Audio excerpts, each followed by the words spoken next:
notre réflexion sur l'âme et la détresse. Maintenant, je vais vous parler de l'encre du réconfort. Dans 2 Corinthiens 1, verset 4, il est écrit « Il nous réconforte dans toutes nos détresses, afin que nous puissions réconforter ceux qui se trouvent dans la détresse, grâce à l'encouragement que nous recevons nous-mêmes de la part de Dieu. » Dans les épreuves, beaucoup trouvent réconfort dans la conviction que Dieu offre des moyens pour surmonter les difficultés. Selon la foi et les enseignements bibliques, Dieu ne laisse jamais ses fidèles seuls face à la détresse. En effet, il est dit dans 1 Corinthiens 10, verset 13, « Dieu est fidèle et ne permettra pas que vous soyez tentés au-delà de vos forces. Mais avec la tentation, il préparera aussi le moyen d'en sortir afin que vous puissiez la supporter. » Cette promesse divine offre un ancrage d'espoir, rappelant à chacun que, même dans les moments les plus sombres, il existe une issue, une force et un soutien spirituel permettant de traverser les épreuves. Ainsi, la foi en Dieu devient une source de résilience et de courage face aux défis de la vie. Être dans la détresse, c'est effectivement ressentir une obscurité intérieure qui peut aveugler et étouffer l'esprit. La douleur et le désespoir peuvent créer un voile opaque, empêchant de voir au-delà des difficultés présentes. Cependant, même dans les ténèbres les plus profondes, il existe des lueurs de lumière et d'espoir. Ces lueurs peuvent provenir de la foi, de l'amour des proches ou des gestes de compassion et de solidarité. Il est important de se rappeler que la détresse n'est pas une fin en soi, mais un passage difficile qui, avec du soutien et de la résilience, peut être traversé et surmonté.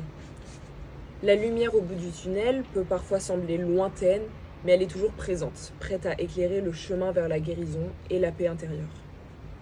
La méditation sur les semences de négativité peut effectivement miner la foi, l'espérance et l'amour. Dans les moments les plus sombres, nos pensées et perceptions peuvent devenir des terrains fertiles pour le désespoir et la peur. Cultiver ces semences peut créer un cycle vicieux de souffrance et d'isolement. Cependant, il est possible de changer cette dynamique. En choisissant de méditer sur des pensées positives et des enseignements inspirants, nous pouvons commencer à cultiver des semences qui nourrissent notre résilience et notre capacité à surmonter les épreuves. La pratique de la gratitude, la contemplation des promesses divines et l'engagement dans des actes de bonté sont des moyens puissants pour contrer la nocivité des pensées négatives. Ainsi, même en période de détresse, il est essentiel de veiller sur notre jardin intérieur, de choisir avec soin les semences que nous plantons et de nourrir celles qui renforcent notre foi, notre espérance et notre amour. De cette manière, nous pouvons trouver le moyen d'en sortir et de transformer les heures les plus sombres en des moments de croissance et de guérison.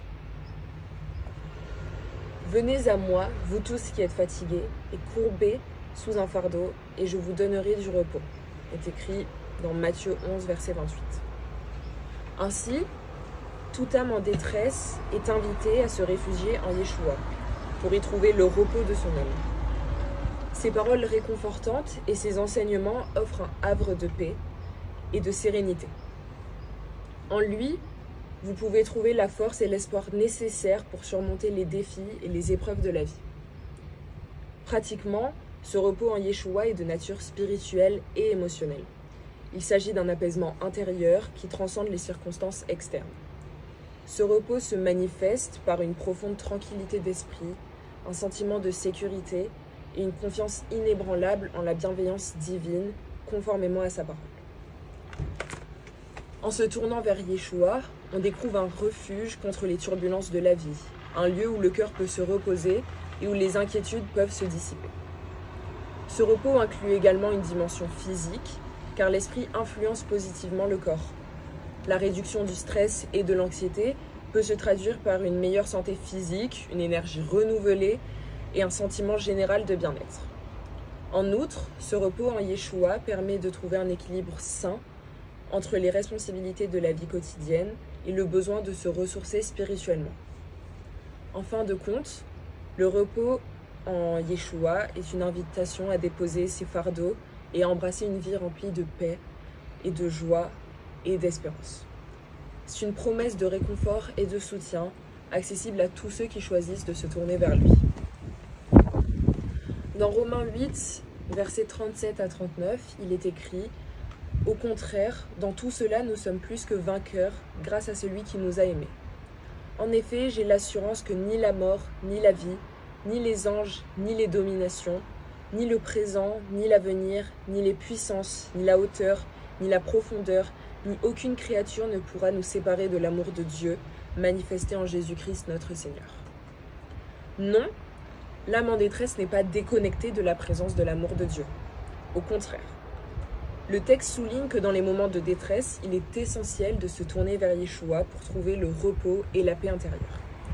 Les enseignements de Yeshua offrent un havre de paix et de sérénité, et l'amour de Dieu en Jésus-Christ est décrit comme inébranlable, rien ne pouvant nous en séparer, ni la mort, ni la vie, ni les puissances, ni aucune autre créature, comme le mentionne Romains 8, versets 37 à 39. Philippiens 4, versets 6 à 7, nous dit « Ne vous inquiétez de rien, mais en toute chose faite, connaître vos besoins à Dieu par des prières et des supplications, dans une attitude de reconnaissance. Et la paix de Dieu, qui dépasse tout ce que l'on peut comprendre, gardera votre cœur et vos pensées en Jésus-Christ. » Bien que Dieu connaisse parfaitement les besoins auxquels nous sommes exposés, la prière et la supplication jouent un rôle crucial dans notre relation avec lui. La prière n'est pas simplement un moyen d'informer Dieu de nos besoins, mais elle est un acte de foi et de confiance. En priant et en suppliant, nous reconnaissons notre dépendance envers lui et notre besoin de sa directive et de son soutien. La prière nous permet également de nous ouvrir à Dieu, de partager notre cœur et nos préoccupations et de retrouver réconfort et paix dans sa présence. Elle nous aide à nous connecter plus profondément avec lui, à renforcer notre foi et cultiver une attitude de gratitude.